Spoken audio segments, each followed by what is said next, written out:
We have to find somebody that'll work with us that has dealt in the dirtiest of dirty business. We're losing. A powerful music mogul's career may be nearing its breaking point. After 50 Cent released prison-related recordings that sent the internet into a frenzy, fans immediately began asking one question: what else does he have that hasn't been seen yet?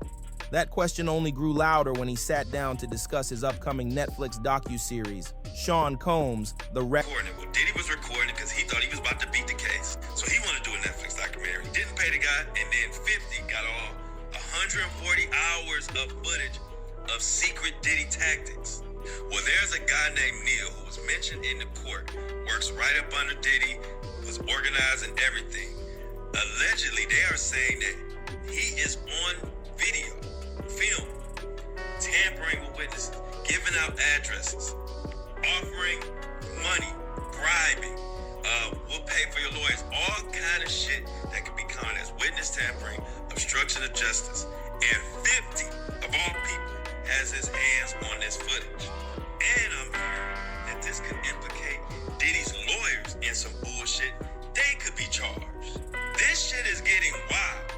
And I'm hearing that this 50 Cent documentary is just the fucking tip of the iceberg. This guy in this video said one specific name, and it was Neil, and it automatically made me think of Neil Dominique. Everything that we just covered the other day that came out from Diddy's former chef, Jordan, who was going to be a witness testifying against Diddy in the criminal trial. If you remember, she just took to her Instagram calling out Neil Dominique, saying that he was basically the one to give Diddy information that she was testifying to the grand jury. She has been claiming for a while, when she testified to this grand jury on April 2nd of 2024, just 2 weeks later, Diddy's attorney would text her saying, "Dear Chef Jordan, this is Aaron Dyer. I'm Sean Combs' attorney. I left you a voicemail last week, but wanted to follow up.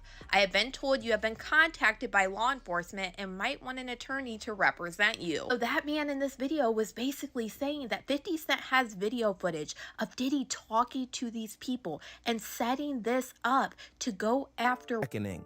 During that conversation, 50 made something very clear. What the public has seen so far may only be the beginning. He strongly hinted that more recordings exist and that he plans to release additional footage publicly, possibly even on YouTube.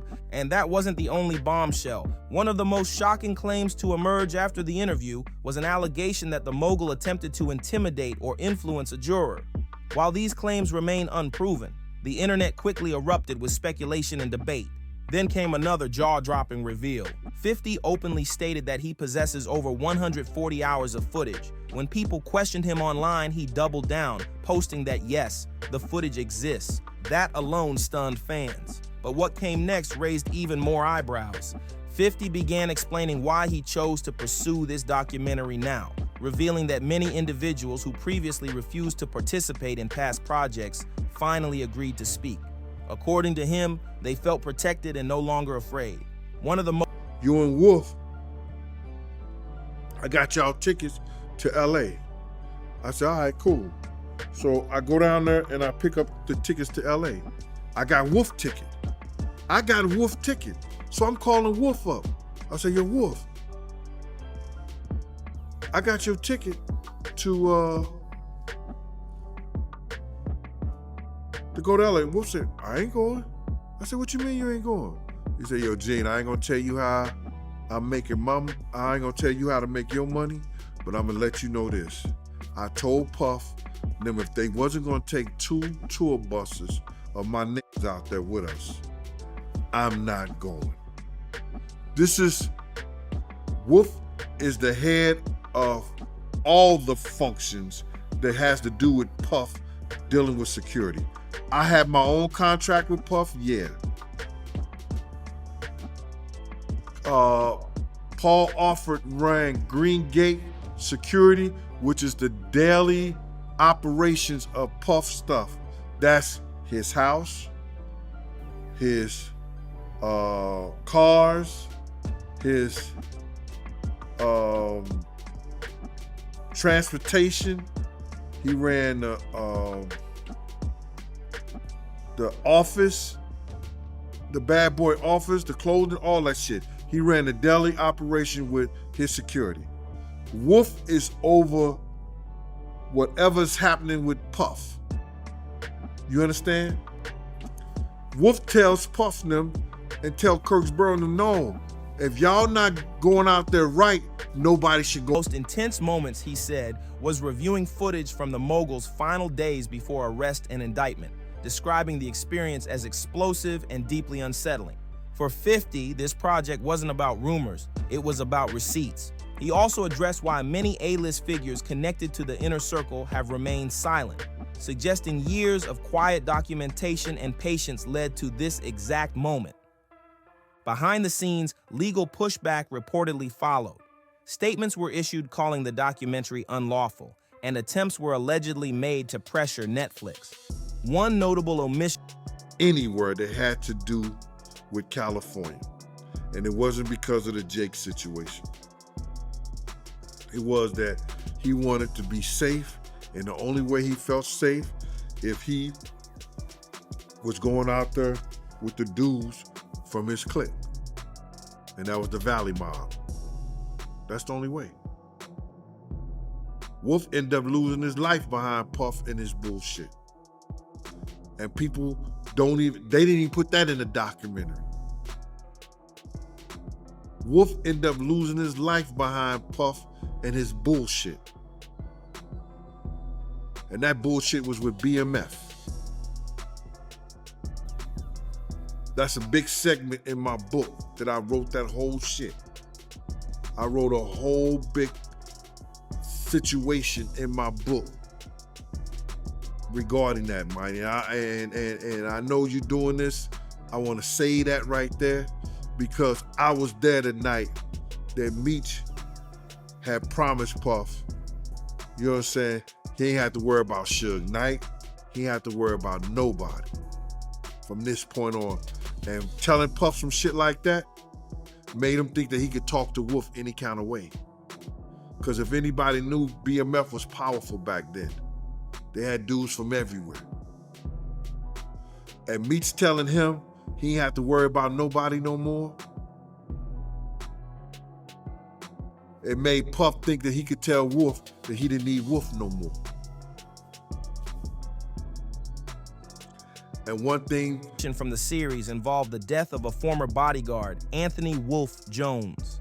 Journalist Gene Deal publicly criticized the documentary for leaving out key details, arguing the death was tied to deeper industry dynamics and deserved greater attention.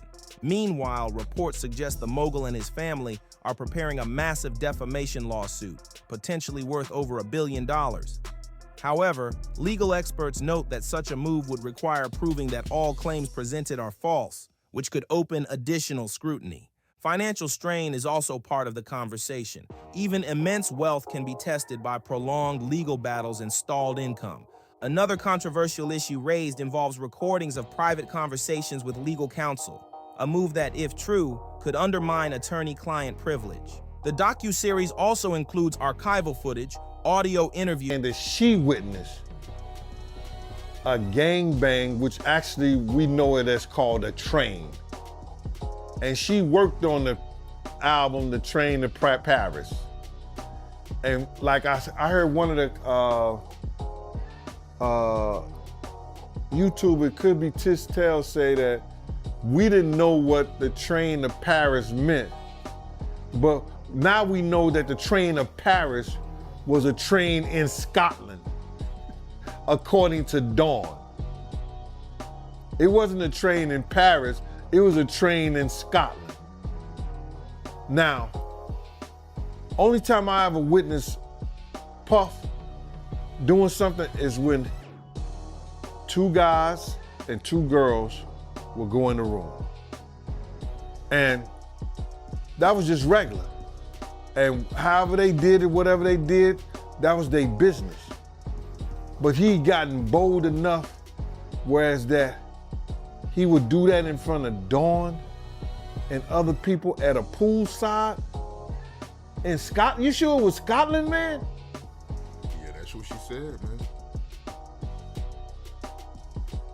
Scotland, Arizona, but not Scotland, the country. Nah, she talking about the country, man.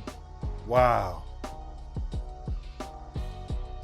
I just think that, you know, man, you got to go back to the drugs. And historical context, including a proffer interview with Dwayne Keefe D. Davis, who alleges involvement in the 1996 murder of Tupac Shakur. These statements do not constitute proof, but they add to the broader narrative being examined. Taken together, the series paints a troubling portrait, not a verdict, but a pattern, one that viewers are now left to judge for themselves.